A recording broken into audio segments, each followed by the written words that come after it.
quiero que te acuerdes. ¿Te acordás de la escalera?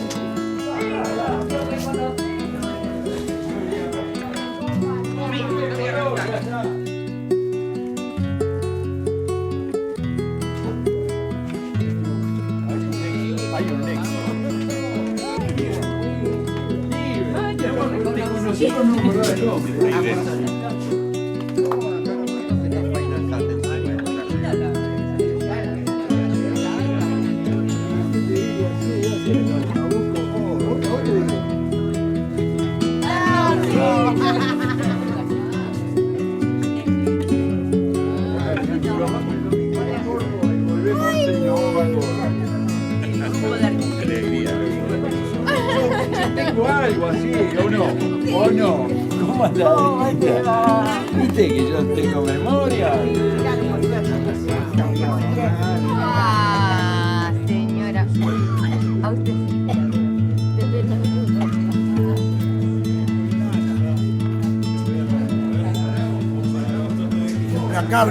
Implacable, filmando todo ustedes.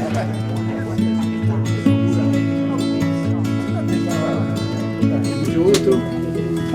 Encantado, no. No sea malo.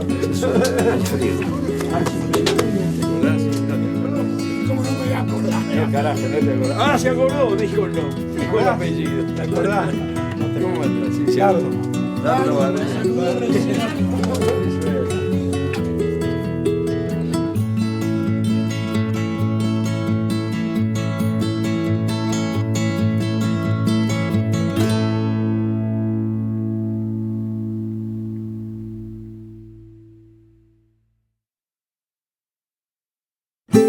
Yo había citado esta reunión con carácter grave y urgente porque vemos la posibilidad de la marcha a pie. Combate eficazmente el monopolio a favor de la oligarquía, a la que le da mejores precios para su ganado.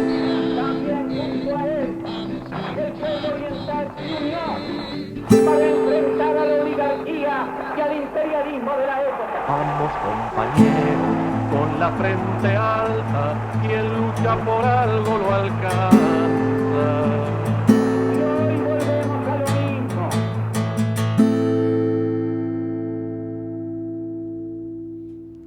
A mí me interesaba hablar de los inicios, de qué pasó antes de la Cinemateca del Tercer Mundo.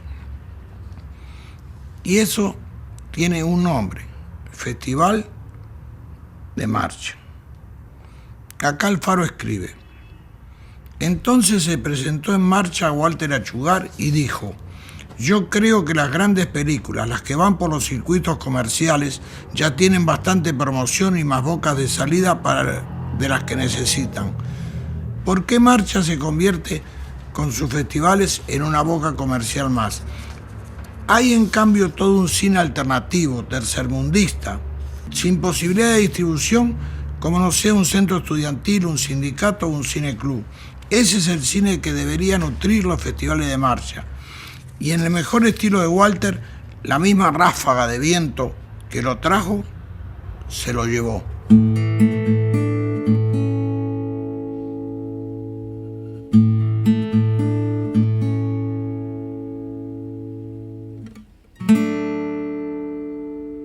El tema de público que tenía los festivales de cine de marcha y posteriormente las funciones y festivales que hacía la Cinemateca del Tercer Mundo, tiene mucho que ver porque era una especie de apertura a un cine que se desconocía. Ese cineclub de marcha finalmente no fue aprobado con toda razón por Quijano, el director de marcha. Era una relación política que él no la quería, y con toda razón, porque él no quería casarse con ningún partido político. Él tenía un semanario maravilloso que no tenía por qué estar embanderado en ese momento con ningún grupo, y menos con un grupo algo extremista como el nuestro.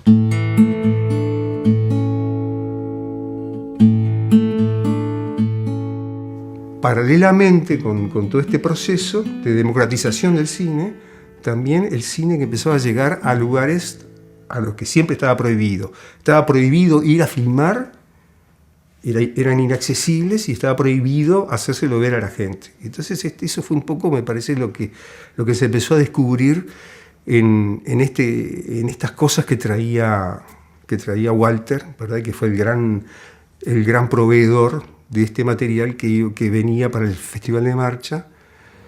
Vinieron muchas, pero yo recién entré a tener un compromiso mayor a partir de lo que ahí sí fue la marca definitiva que tuve, que fue el primer Festival de Viña del Mar en 1967, que eso es un hecho histórico.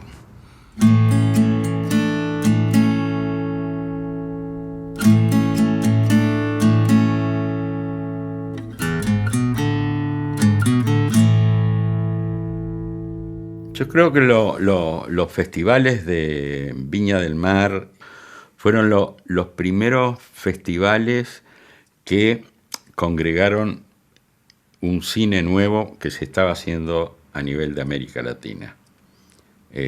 Son previos al clásico Festival del Nuevo Cine Latinoamericano. Y ahí confluyeron el cine que se hacía en Chile, por supuesto, en la Argentina, en Brasil. Brasil tenía una importancia brutal y en otros países que no recuerdo. Además, con presencias importantes como la de Joris Ivens, la de Santiago Álvarez, la de Alfredo Guevara. La Cinemateca El Tercer Mundo proviene esencialmente de la exhibición junto con el único que hacía películas de carácter político, que era yo. Entonces, los que intentan una película de carácter político y les queda bien es el grupo de arquitectura llamado Refusila, y se integran con nosotros. Y los demás quieren hacer ese tipo de cine, tienen la voluntad de hacerlo. Inmediatamente esa cinemateca se convirtió en productiva. Se convirtió en más productiva que exhibidora.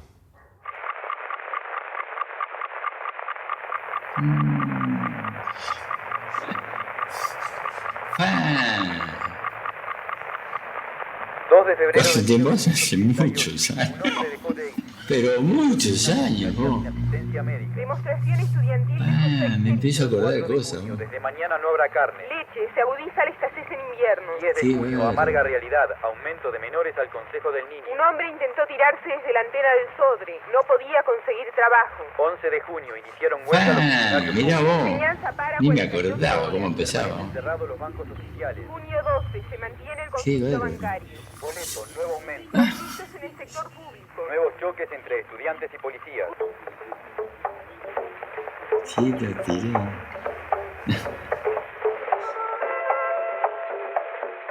Qué maravilla, nunca más la vi.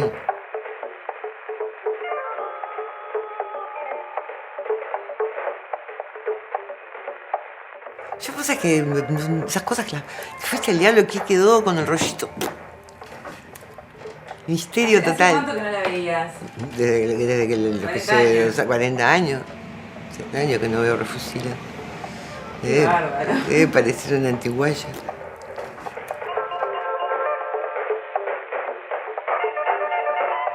Nosotros en la Facultad de Arquitectura con Walter y con otros compañeros, Walter Tuña, con otros compañeros, el Mono Chanis, Alicia Seade, Dardo Bardier, no sigo nombrando porque me voy a olvidar de varios. Hicimos un grupo de cine en el año 68.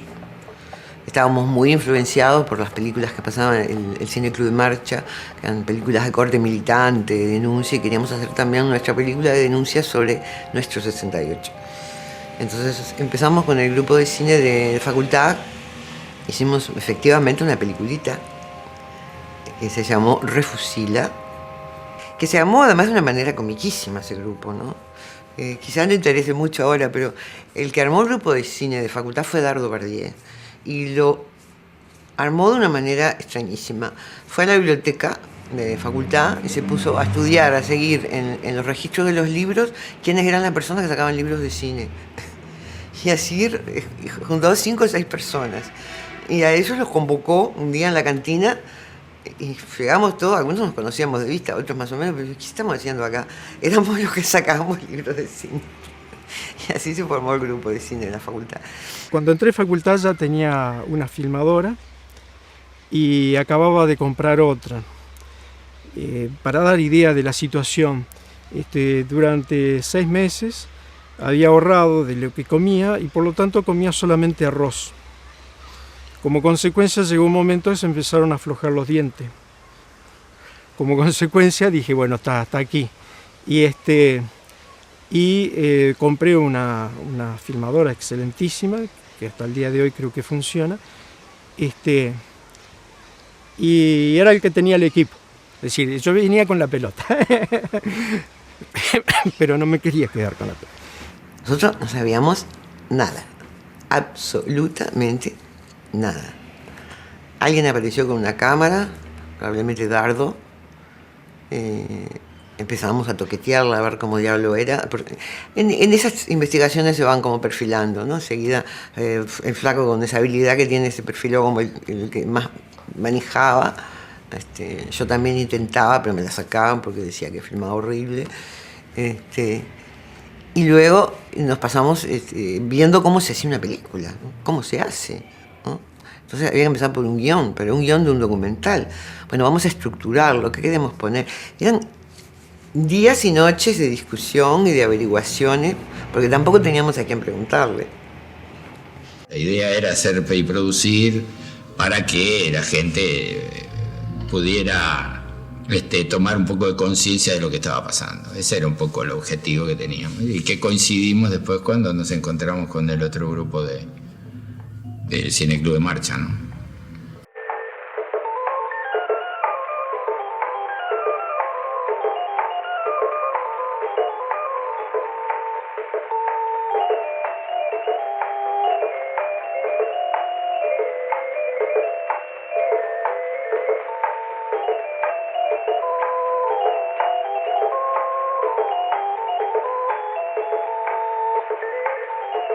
Fuimos con esta película, sabíamos que estaba el Cineclub, la terminamos la película y hicimos una reunión. Me acuerdo que estaba Mario Jacob, Mario Handler y Walter Achugar, y no me acuerdo si estaba José Weiner, que ya más o menos ya ellos estaban trabajando en el Cineclub de Marcha, y se la mostramos a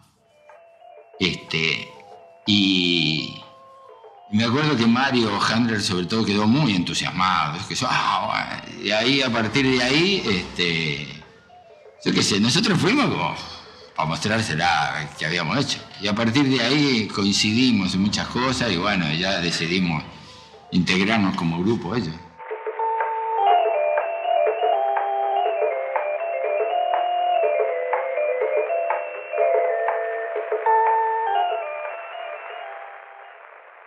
A la Cinemateca entré por 2 personas, es decir, Mario Jacob y Eduardo Terra.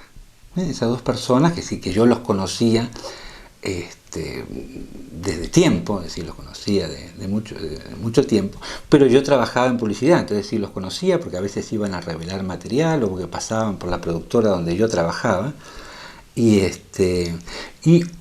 una vez yo filmé una manifestación en la calle. Es decir, yo estaba en esta empresa, hubo una manifestación afuera, cogí la cámara, salí y filmé. Después lo revelé, el material estaba bien, no sabía qué hacer, entonces fui y lo doné, se lo entregué a la Cinemateca. Y un día aparecieron los 2, ahí en la oficina donde yo trabajaba, a preguntarme si no quería trabajar en un documental que iban a hacer. Ese documental fue La bandera que levantamos, y me proponían trabajar como camarógrafo. Y dije que sí, para mí fue así como si hubiera venido, no sé, Francis Ford Coppola a invitarme a trabajar en una película. Y yo, así, entusiasmadísimo, y tuve esa primera experiencia con ellos, ¿sí? Que fue ese documental. Y digamos que ese fue el inicio, ¿no? Es decir, a través de ese documental, es decir, me relacioné ya de verdad, porque antes, es decir, iba y salía, estaba en la Cinemateca, estaba Mario Handler, que yo le tenía miedo, ¿no? Porque claro, era mucho más grande que yo, tenía cara de loco, los lentes, me ponía nervioso. Y además iba a la Cinemateca y de pronto Mario Handler estaba organizando gimnasia rítmica, ¿no? Entonces estaba Teresa Trujillo, estaba todo el mundo tirado en el piso con el culo para arriba haciendo ejercicio. Y yo, es decir, no funcionaba, es decir, entraba y salía, hasta que hubo este trabajo concreto, sí, una película.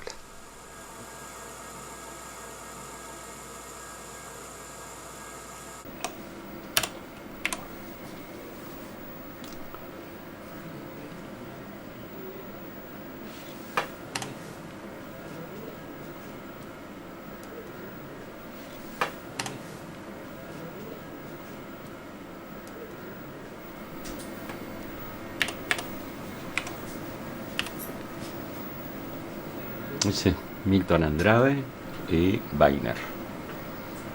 Comité de recepción en Carrasco.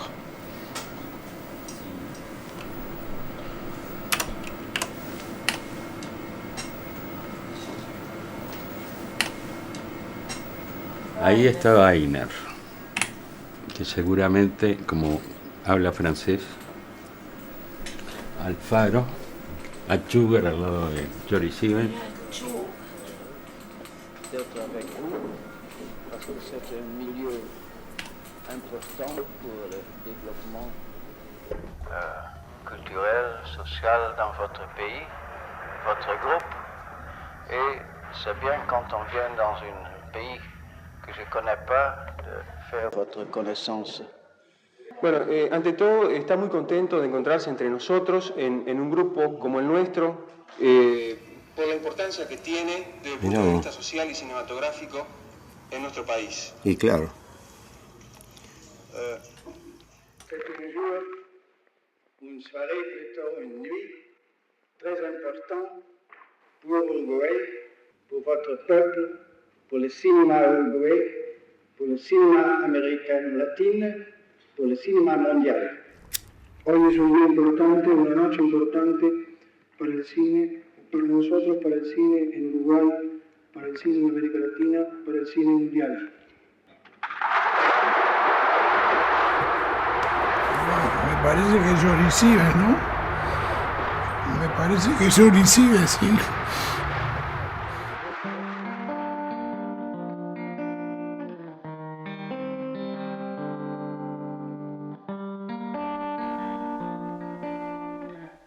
Esto que acabas de escuchar es la inauguración de la Cinemateca en Radio City. En el Radio City. El día de mi cumpleaños, el 8 de noviembre de 1969.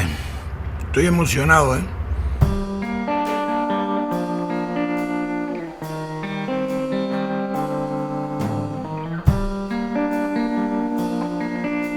Jory Siffens era un dios, no solo como documentalista que empezó como formalista. Entonces Jory Siffens, que anduvo por Latinoamérica, en Chile, lo habían invitado, hizo películas como A Valparaíso y El circo más pequeño del mundo y otras cosas.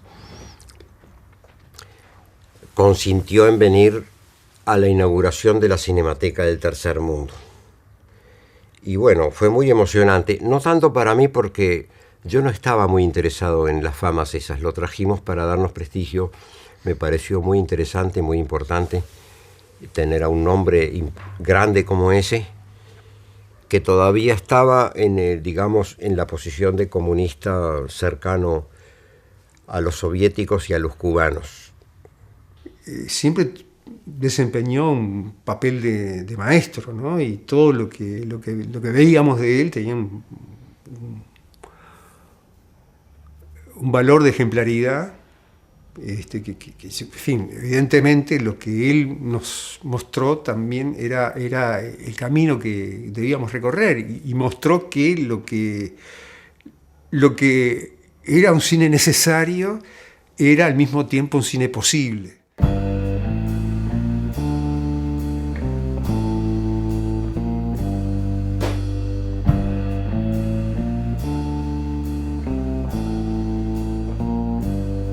acuerdo que hubo una asamblea, de la cual yo me acuerdo pero vagamente, y él parece que se acuerda más, en que se enfrentaron dos posiciones.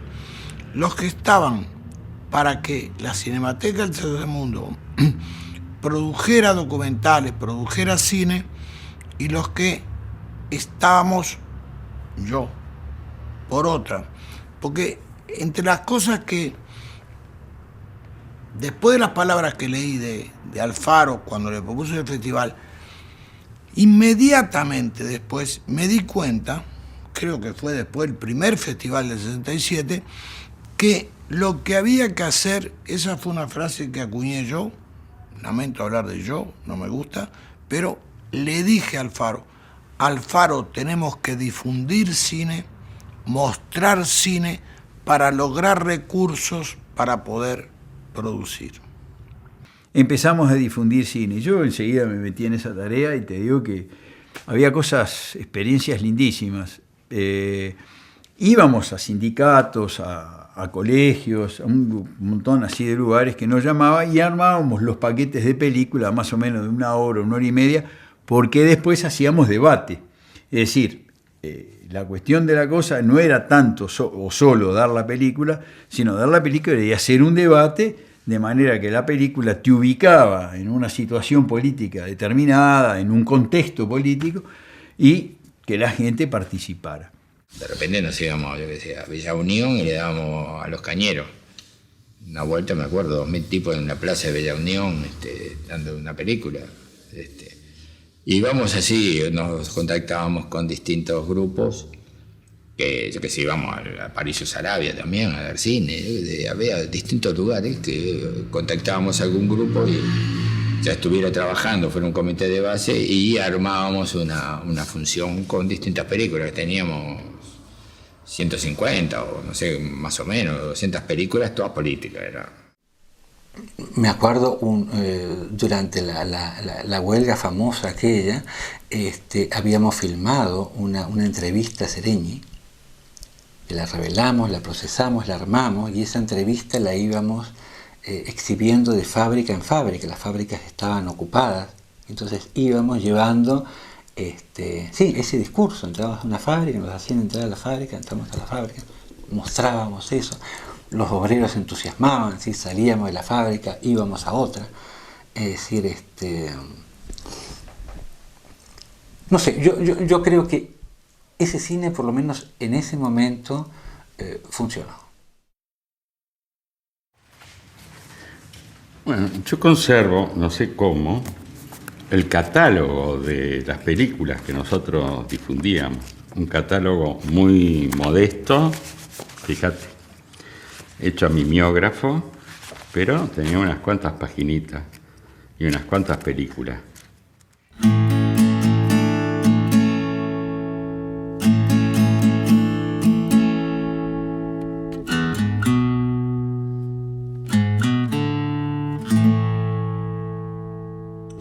Y la otra cosa es que hacíamos reuniones semanales de asamblea, o sea que todos más o menos nos distribuíamos y todos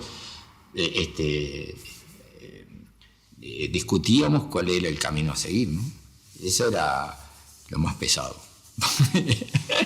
Había algunos que hablaban y hablaban y hablaban. Entonces, pero ahí es donde se organizaba todo. Había que hacer esto, había que hacer funciones, tal cosa, tal otro. Hacíamos una lista de todo lo que teníamos para ir, y entonces ahí repartíamos a la gente. Yo voy para tal lado, ya todo, o sea, más o menos se organizaba así.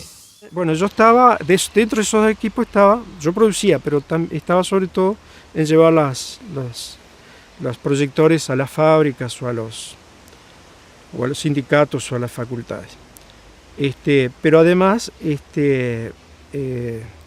me encargué de ser el fiscal de Cinemateca del Tercer Mundo, lo cual no era fácil, porque no éramos personas muy acostumbradas a trabajar en equipo y con disciplina.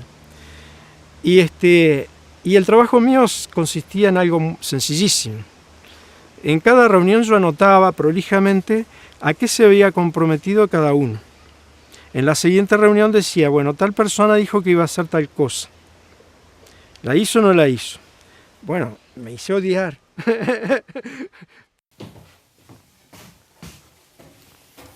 Orden germánico. Bueno, acá, entre otras cosas, conservamos algunos restos de la Cinemateca, ¿no? Acá, por ejemplo, acá hay todavía latas que aparecieron hace poco, que todavía no están catalogadas. ¿Ves? Latas. Ve, la lata 59 A y B. Y perfectamente conservada. Bueno, esto ya es para cultivar la nostalgia. Mi amigo Alejandro Legaspi me puso Manos del Uruguay, porque no le invocaba nunca nada.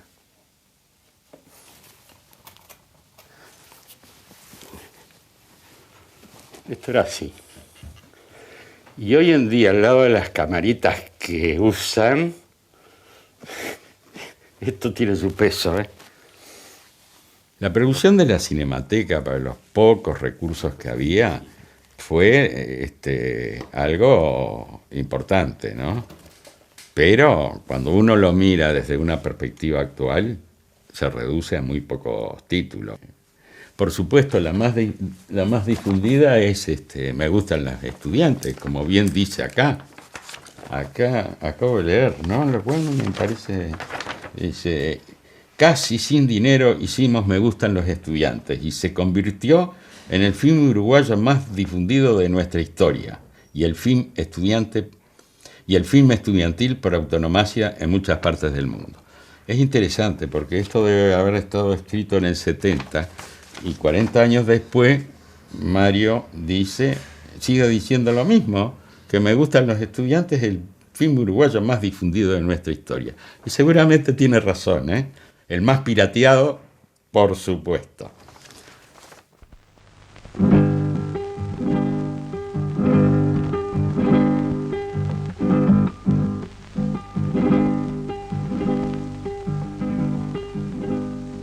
Que vivan los estudiantes, jardín de las alegrías.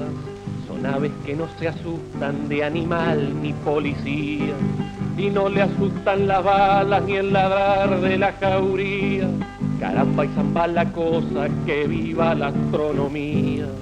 Hay una película extraña que es Me gustan los estudiantes, que creyendo que era una película de transición, de mostrar un día, quizá una semanita, se convirtió en la película más difundida de toda la historia del cine nacional. Pero es que yo no había progresado suficientemente como para entender qué es lo que estaba haciendo. Y no había entendido que la película no era una película primitiva, que la película tenía valores que realmente importaban al mundo. La prueba está en que en todos los lugares del mundo se exhibió. Y cuando la analizo cada tantos años, cada década más o menos, descubro que está bien hecha. Que no fue hecha a las patadas, que tiene una cámara muy buena, muy expresiva, y que tiene un montaje que primitivamente hecho con las manos, textualmente con las manos, se trabajó en combinación con un sonido muy atrevido, porque no se podía sincronizar perfecto, y el sistema de cortes absolutos en los cuales aparece silencio absoluto resultaba. Más allá de que las dos canciones que se utilizan son maravillosas, pero que quedaron bien sincronizadas. Si uno observa, ese sincronismo que no fue arbitrario, está bien referido al protagonista, que son los estudiantes, y al antagonista, que son los dictadores, los jefes de Estado. Y que está coincidiendo bien, y que a los jefes de Estado les negué la alegría de esas canciones, mientras que los estudiantes poseen sobre sí esa alegría de canciones. Vamos estudiantes por calles y plazas. Vamos compañeros con la frente alta. No me gusta criticarlo a Mario Handler, pero él cumplió una función muy importante en el comienzo de este periodo, porque se animaba a ir y filmar. Ahora, cuando vos estudiás las cosas que hizo en su momento, no tenían un nivel excepcional. Lo que pasa es que si uno veía a estudiantes que tiraban piedras contra los policías, y los policías que venían con los machetes y de repente tenían que retroceder porque habían demasiada piedra, eso era tan disfrutable para nosotros que se venía abajo el cine. Y después los críticos podían suponer que eso era muy buen cine por los resultados que había tenido con el público, pero era más bien el resultado de una situación de militancia. Die Bearbeitung dieser Film? Ja. Bueno, yo primero teníamos el material existente, un material filmado de noticiario. Da waren zuerst ein paar Notizen und für die Wochenschau gefilmtes Material. Und weil wir keinen Schneidetisch besitzen, mussten wir den Projektor benutzen, um das Filmmaterial anzusehen. Danach haben wir es mit der Schere geschnitten und mit einer Rasierklinge die Klebestellen präpariert. Y usando una Gillette común, nosotros raspábamos. Bueno, el resultado fue que el público se volvió loco y salieron a la calle y rompieron bancos de la Plaza Cagancha. Fue una manifestación improvisada que nadie había calculado y ahí descubrí que la película tenía algún valor. Al día siguiente apareció en La Nación de Buenos Aires: una película en Uruguay provoca acción directa. Y ahí se vio que la película tenía algún porvenir. Vamos estudiantes por calles y plazas, vamos que la vida nos llama. Vamos compañeros con la frente alta, quien lucha por algo lo alcanza. Nosotros pretendíamos producir. ¿Qué serán? ¿Qué serán? Pretendimos entrar en noticiero, era una ambición nuestra, hacer un noticiero, lo cual implicaba algo muy difícil.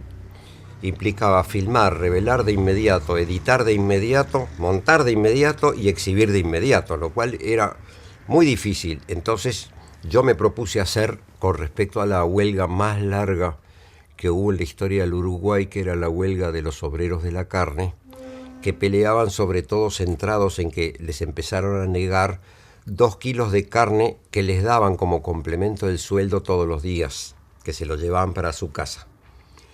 Esa fue la huelga más larga y sin embargo no pudimos hacer un noticiero por problemas de velocidad tecnológica.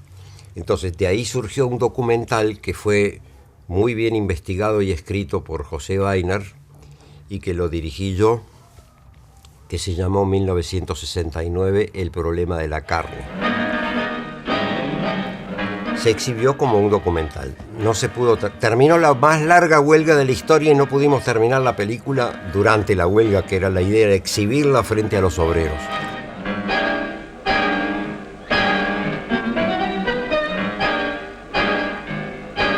A los obreros se les pagaba en parte con 2 kilos de carne diarios. Ya se les suprimen los 2 kilos, ya se les rebaja el salario. En 1956 murieron 2 obreros por 2 kilos de carne. En 1969 se espera. La tensión crece y no sabemos hasta dónde se llegará. Este film fue hecho en la batalla, sin conocer el resultado. Sea cual fuere, no cambiará el resultado de una larga, cruenta y esperanzada guerra final.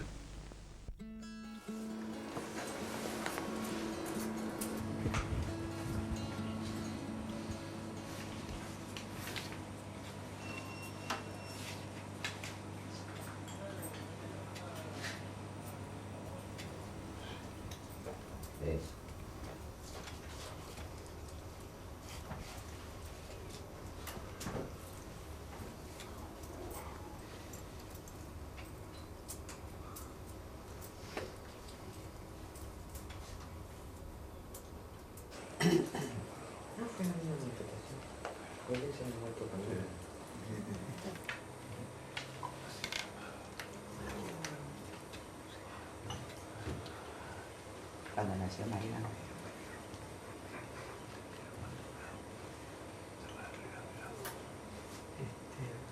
¿Bisoño puede ser? Pero fíjate.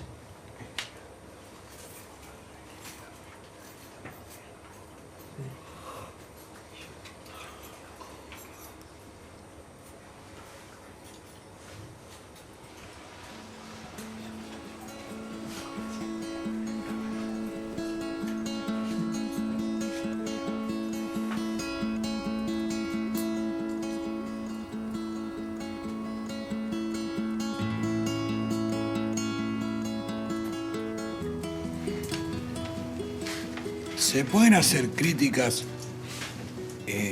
42 años después de hecho una película? ¿Es válido? Por supuesto que sí. Y claro que sí, todas las que quieran. Pero yo pregunto, no critico, y le pregunto más bien a los críticos, ¿no fue excesivo mezclar las imágenes mudas de lo que era la ex Suiza de América con Vietnam? Yo también. Yo quiero decir algo. Justamente para decir lo contrario a lo que dice Walter. La película no vale como la veo yo hoy, vale como la veíamos hace en el año 68. Ese es el valor que tiene la película. No, hoy yo puedo analizar, si yo por supuesto que analizo lo mismo que vos, si está bien mezclar las imágenes, no sé cuánto. Me siento absolutamente hoy, 42 años, identificado con ese cine que hacía 42 años no veía. Eso éramos lo que éramos nosotros en 1968, no lo que somos hoy nosotros. Eso lo dijo él también. Sí, la sí. mezcla no es nada casual. Claro. La película está indicando que la realidad uruguaya correspondía a un contexto mundial, ¿verdad? Que determinó que 2 años después pasara lo que pasó en Chile, pasara lo que pasó en Uruguay, pasara lo que ya había pasado en Brasil, pasara lo que pasó en Argentina, y lo que pasa es que el gran valor que tiene son grandes hijos de su tiempo. Bueno, esa es una gran hija del tiempo uruguayo que vivimos. Permiso para hablar. En el caso de Liberarse es una película insatisfactoria desde el punto de vista artístico. También es una película extremista y creo que tiene valores referidos exclusivamente a la historia en la cual se hizo esa película. En cuanto a La bandera que levantamos, es una película muy noble, que es el único registro serio que se ha hecho sobre Seregni y su discurso inicial del Frente Amplio, y que quedó muy bien. Nunca se abrió un cauce tan ancho para la unidad popular como en estos momentos. Nunca, salvo con Artigas. También junto a él, el pueblo oriental se unió para enfrentar a la oligarquía y al imperialismo de la época. Cuando se anuncia el primer acto del Frente Amplio, el 26 de marzo del 71, resolvemos con el Gordo Terra filmar, documentarlo y hacer una película. La disyuntiva de hoy es muy clara. O la oligarquía liquida al pueblo oriental, o el pueblo oriental termina con la oligarquía. De un lado está la oligarquía blanca y colorada, y del otro lado el pueblo blanco, colorado, democristiano, comunista, socialista, independiente. No me acuerdo con quién fue, en un comité de base. Nosotros damos la bandera que levantamos y salen dos señoras ya de edad, no ancianas, pero señoras de edad, y le dice, mirándose, nosotros estamos desarmando el proyector, mirándole a la otra, dice, ahora entendí el discurso de Seregni. La gente que no había ido al acto o que no había comprado el diario o los semanarios de izquierda no sabía cómo enterarse de qué había sido eso.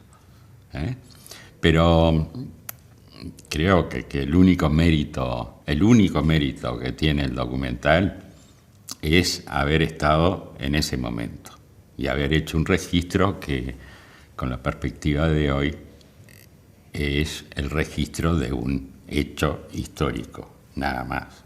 La lechuza trabaja cuando salen las estrellas, con sus ojos bien abiertos y saltones. Ningún lugar del bosque tiene secretos para ella. Ella ve todos, toditos los rincones. Papá y mamá foca trabajan en el mar. Y cuando descansan, con la hijita foca les gusta estar en la orilla del agua mansa. Y Walter había salido de lo habían agarrado, bueno, salió de la cana y nada, y salió, dice, mirá, conociendo un libro, que era el libro de Mauricio Gatti, en la selva hay mucho por hacer. Y dice, mirá, dice, me parece esta película, dice, mirá, para niños, no sé qué, está muy bueno el cuento, léelo, a ver, me gustaría, a ver si podés hacer una animación de esto. Y bueno, y ahí fue que empezamos lo leí, me gustó, y bueno, y empezamos a trabajar en eso.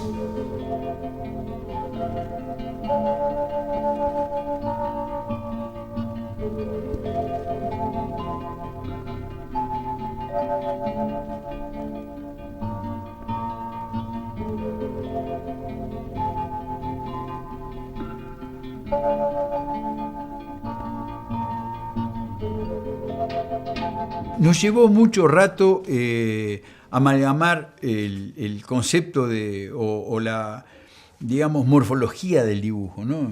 Que entre los tres se llegaron a una cosa que pareciera que era un solo estilo. Los animales que trabajan y que se dieron cuenta que en la selva hay cosas que arreglar. Era una película muy del estilo con figuras recortadas y dirigida a los niños, porque el cuento de Mauricio Gatti es un cuento mediante el cual le cuenta a su hija por qué está preso, a través de una alegoría con animales de la selva. Cuando termina la cacería, sale un barco rumbo a la ciudad. Los animales, un poco tristes y enojados, ven que de la selva se alejará.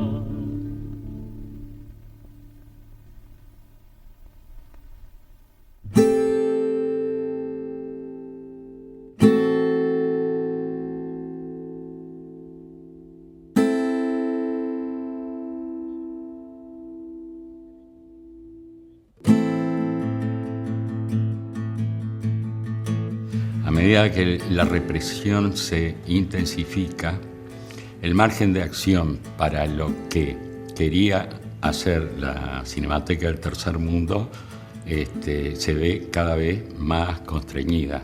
Para empezar, la difusión. Dejamos de poder difundir películas. Más, recuerdo una vez que se fue al interior y el ejército requisó una cantidad de películas que jamás aparecieron nuevamente. La Cinemateca aguantó, pero bueno, se empezaron a ir todos también, ¿no? Entonces ya, y las condiciones se hicieron muy adversas. Hacer funciones en ese clima se hacía cada vez peor. Inclusive la gente que, en fin, ya en un periodo previo no era fácil conseguir salas.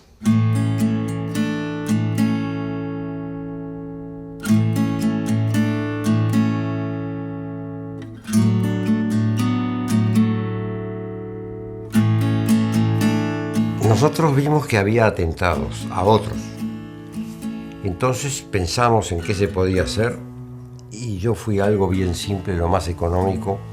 Fui al taller de mi viejo y me llevé una gran chapa de 1/8, es decir, 3 milímetros. 1/8 de pulgada son 3 milímetros, lo cual, si hubiera habido una bomba, en realidad yo creo que hubiera sido contraproducente, porque estaba atrás del vidrio y está bien, hubiera frenado los pedazos de vidrio.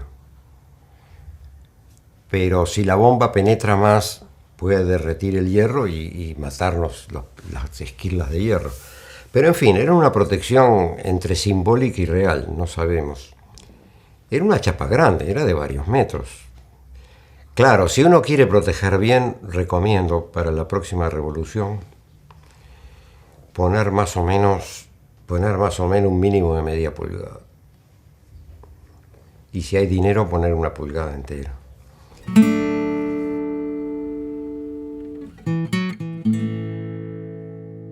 Yo normalmente no era muy temeroso en las manifestaciones, me alejaba, era prudente, a veces me equivocaba, la prueba está en que me rompieron una cámara. En general no me gustaba que me pegaran, no me gustaba pasar alguna noche en la cárcel, pero aguantaba. Pero cuando empezó la gran persecución, ahí sí tuve miedo y los rumores que llegaban de tortura eran muy feos. Y ahí sí tuve miedo. Más que la muerte, era una cosa que me volvía loco, me hacía mal. Yo recuerdo, por ejemplo, que una vez en un taxi me pasó que venía del cerro yo de proyectar una película, había dejado a Biglietti cantando después que yo hice la proyección, no me acuerdo qué película era, posiblemente La Hora de los Hornos, seguramente La Hora de los Hornos, y cuando iba en el taxi eran como la 1 de la mañana, por esa bajada donde estaba Campomar, la fábrica, ahí encontramos una pinza del ejército y me paran al taxi.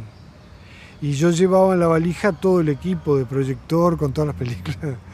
Y entonces me cachearon como de costumbre, si portaba armas y demás, y me preguntaron qué hacía, y yo le dije que me ganaba la vida en funciones de cine, que hacía cine, proyectaba cine.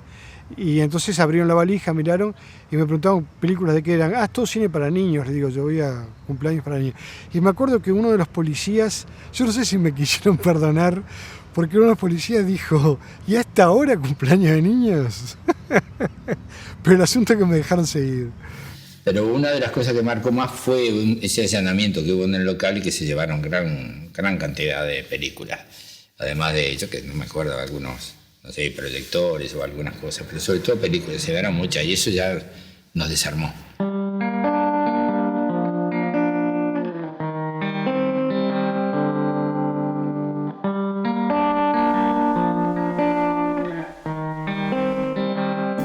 Ahora, era muy interesante también el ambiente interno de la calle La Paz, porque se estaba todo el día trabajando. Aprendimos todos a revelar y hacíamos mucha fotografía. Teníamos el laboratorio ahí mismo, adentro. Entonces todo esto hacía de que a cualquier hora que fueras al local de La Paz había gente trabajando y había algo para hacer. No era solo la proyección de la noche, ¿no? Era como un taller y una... En aquella época yo lo viví como una extensión de mi propia casa, ¿no? Y bueno, y hubo tiempos en que llegábamos con temor a que hubiera una ratonera adentro, ¿no? Porque claro, nunca se sabía, abrías la puerta y nunca sabías con qué te ibas a encontrar.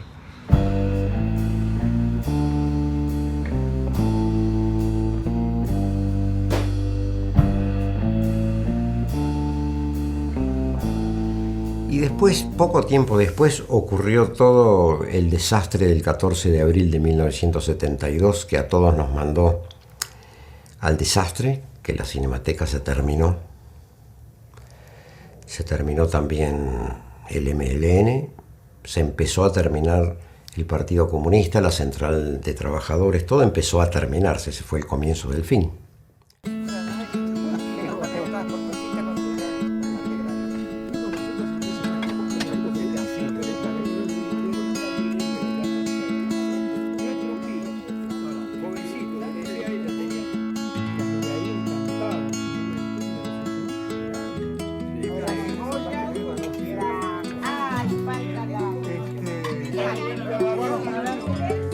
Por favor, Silencio.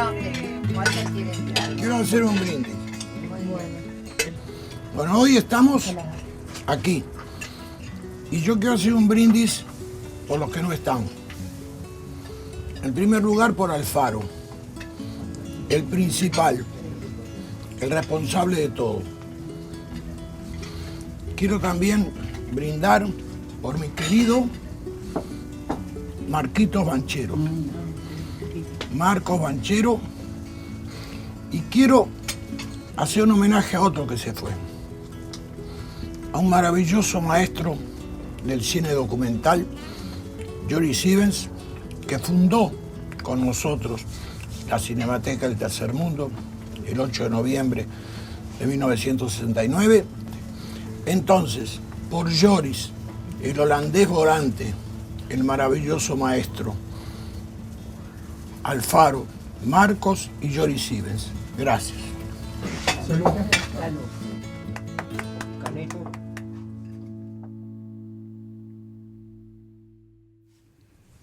Para mí la experiencia de Cine Club de Marcha, Cinemateca del Tercer Mundo, fue una experiencia plena. La recuerdo como una parte de mi historia que me contribuyó a formarme desde todo punto de vista, no solo profesionalmente, sino como ser humano. Primero que nada, lo que te aporta es la satisfacción de haber hecho una cosa que vos la mirás hacia atrás y tiene mucha polenta, es decir, es como que te ayuda a vivir. Es una experiencia muy rica, conocés gente muy, muy valiosa, ¿no? Muy importante. Pero creo que entre todo fue un proceso muy vivo, muy rico, donde estamos redescubriendo el mundo y seguramente me cambió absolutamente, pero no soy yo quien puede hacer el juicio. Yo creo que una cosa es la experiencia como uno la recuerda y otra cosa es cómo la valorás. Y bueno, yo creo que con la perspectiva de los años, creo que nosotros éramos un poco ingenuos, que sobrevalorábamos la capacidad del cine, de que con el cine íbamos a llegar a distintas capas de la población y que le íbamos a abrir los ojos y concientizar y todo eso. Y creo que es como un pecado no pecado, porque es un término muy duro, pero sí una cierta ingenuidad, producto de la falta de madurez política, diría.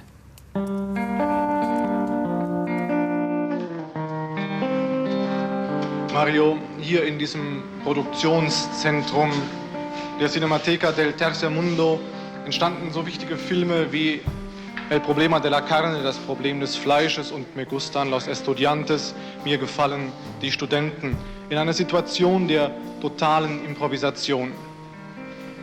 Bueno, eso es lo que sería necesario explicar, porque en realidad no existiendo nada, digamos, no existiendo una base material y económica.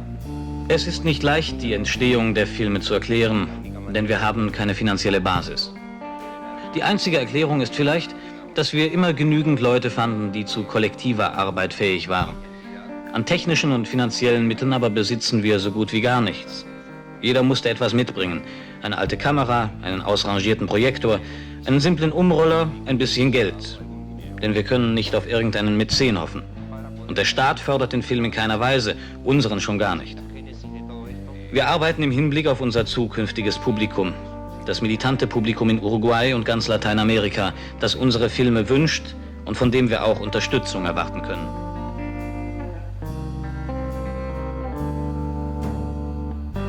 La Cinemateca del Tercer Mundo fue como un lugar de paso en un proceso que venía de bastante atrás, ya te digo, fines de la década del 30, en que empezó un proceso de cultura cinematográfica muy acrecentado, que se iba profundizando a través de 2 o 3 generaciones, y que en ese momento se unió a un impulso de militancia política, que además creía que podía cambiar el mundo. Después todo eso se cerró abruptamente, con el golpe acá, pero en todos lados fue así.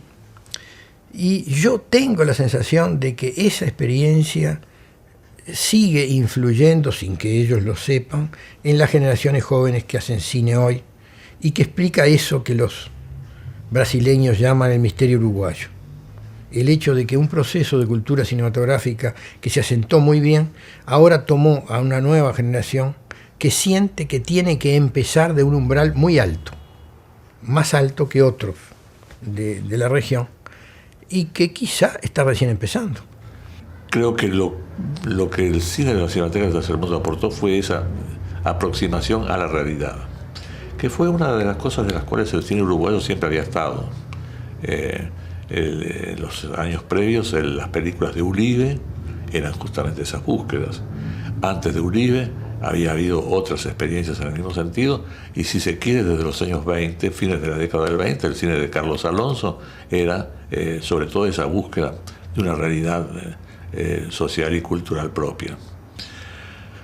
El descubrimiento de cómo somos, de esa identidad cultural, es algo que se construye o se construyó con la suma de cosas, dentro de las cuales hay aportes diversos, de los cuales uno de esos aportes, que me parece importante, es el de la Cinemateca del Tercer Mundo.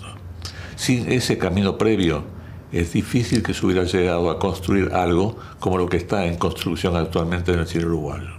Es decir, en ese sentido me parece importante, más que los logros de las pocas películas que hubo.